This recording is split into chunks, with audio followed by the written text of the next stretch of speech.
ভাই আমরা তো ক্ষমতায় যেতে পারবো না। আমরা সাধারণ মানুষ এখানে যারা আছে, এখানে যতগুলি লোক আছে তারা কেউ কিন্তু আমরা ক্ষমতায় আশা করি না। ঠিক, আমরা এই যে ভোটটা দিছি, আমরা স্বতঃস্ফূর্তভাবে ভোটটা দেওয়া হয়েছে এবং ভোটটা নিরপেক্ষ হয়েছে, কিন্তু প্রশাসনিকভাবে নিরপেক্ষ হয় নাই। ঠিক, প্রশাসনিক নিরপেক্ষ পালন করে নাই। ঠিক ঠিক, আমার শত্রু যদি ভালো কাজ করে সেটার আমি ভালো বলবো। ঠিক, ভালোর কোনো শেষ নেই। ভালো আপনি যদি একটা ভালো কাজ করেন, আমি ভালো যদি না বলি, তাহলে আমার ইনসাফের জায়গাটা রইল কোথায়? ঠিক, আমার ভালোটাকে ভালো বলতে হবে। বিগত 15 বছরের পর জনগণের ভোটাধিকার জনগণের কাছে ফিরে আসছে, সেই জন্য মহান আল্লাহ তাআলার কাছে শুকরিয়া।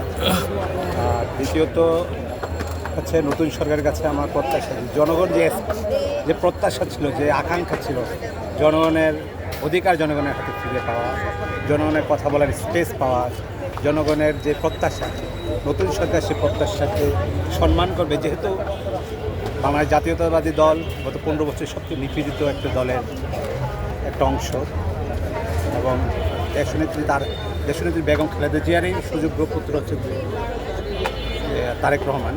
তো আশা করি তারেক রহমান হয়তো জনগণের পালসটা বুঝতে পারবে, যেহেতু ওনার পিতা মাতা বাংলাদেশের স্বাধীনতা সার্বভৌমত্বের একটা অবিচ্ছেদ্য অংশ।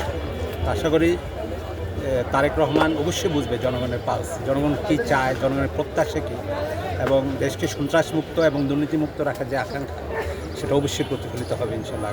সুন্দর বাংলাদেশ গড়তে হলে সবাই সুন্দরভাবে প্রোপাগান্ডা ওই যে না কইরা মানুষের একটা বিরুদ্ধে কথা না বলে আসি কিভাবে দেশটাকে সুন্দরভাবে করতে পারি, তারেক রহমানের হাতকে শক্তিশালী করতে পারি, ওইটা বলেন যে ভাই আপনি এই অপরাধ করছেন, এটা ভালো করেন, এটা সুন্দর করে গোছাই দেশটাকে পরিচালনা করেন। এখন আমাদের আর পিছনে ফিরেবার কোনো সুযোগ নাই। আমরা সবাই মিলে, তারেক রহমান তো বলছে সবার আগে বাংলাদেশ, সবাইকে নিয়ে উনি বাংলাদেশ গড়তে চায়। ইনশাল্লাহ আপনারা আসেন, সবাই মিলে দেশটাকে, আপনি আমি সবাই বাংলাদেশটাকে যেন সুন্দরভাবে গড়তে পারি, ওইটাই চেষ্টা করি ভাই। আর পিছনে ফিরানোর কোনো সুযোগ নাই, পিছনে অনেক ফিরেছি। 17-18 বছর মানুষ শুধু অন্যায় অত্যাচার জুলুম হইতে হইতে শেষ। এখন আর এগুলো না ভাবি, আসেন আপনারা প্রোপাগান্ডা না সরাই বাংলাদেশটাকে কিভাবে সুন্দর করে গড়তে পারি ওই উদ্যোগ নিয়ে আমরা, ওই তারেক রহমান কি করছে, খালেদা জিয়া কি করছে, জিয়া রহমান কি করছে, এটা নিয়ে না ভাবি, আসুন সুন্দরভাবে দেশটাকে গড়াই। এই নির্বাচনের সঙ্গে সরাসরি সংযুক্ত ছিলাম সহকারী প্রেসিডিং অফিসার হিসেবে, এবং আমাদের এই ভোটটা আমি যেটা দেখেছি সুষ্ঠু, নিরপেক্ষ এবং খুব গ্রহণযোগ্য একটা নির্বাচন সম্পন্ন হয়েছে। গতকাল যে নির্বাচন আমরা আশাবাদী ছিলাম, খুব সুন্দর একটা সুষ্ঠু নির্বাচন হয়েছে, এটার জন্য আমরা পুরা দেশবাসীকে ধন্যবাদ জানাই।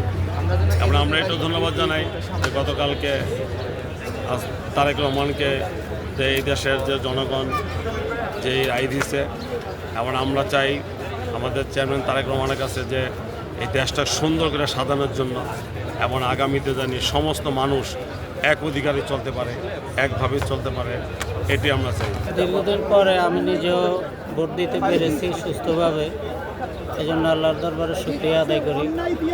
আর নির্বাচনের যে পরিবেশ দেখলাম, আলহামদুলিল্লাহ মোটামুটি ভালোই দেখলাম, কোথাও কোনো গ্যাঞ্জাম আমার জানা মতো আমার চোখে পড়ে নাই, আমি দেখি নাই। আমি খুব সুন্দরভাবে সুষ্ঠুভাবে ভোট দিতে পারছি, ইনশাআল্লাহ খুব সুন্দরভাবে ভোট দিয়েছি। বাকি যারা আলহামদুলিল্লাহ আল্লাহর হুকুম ছিল ওরা নির্বাচিত হয়েছে, হ্যাঁ, আর আল্লাহ যদি কবুল করে হয়তো একটা দল সরকার গঠন করব, আমরা যাতে আমাদের দেশ সুন্দরভাবে পরিচালনা করে, আমরা যাতে সুন্দর থাকতে পারি, এটাই আমাদের ওনাদের কাছে আমরা আশাবাদী ইনশাআল্লাহ। প্রতীক্ষার পর আমরা একটা সুষ্ঠু নির্বাচন চেয়েছিলাম।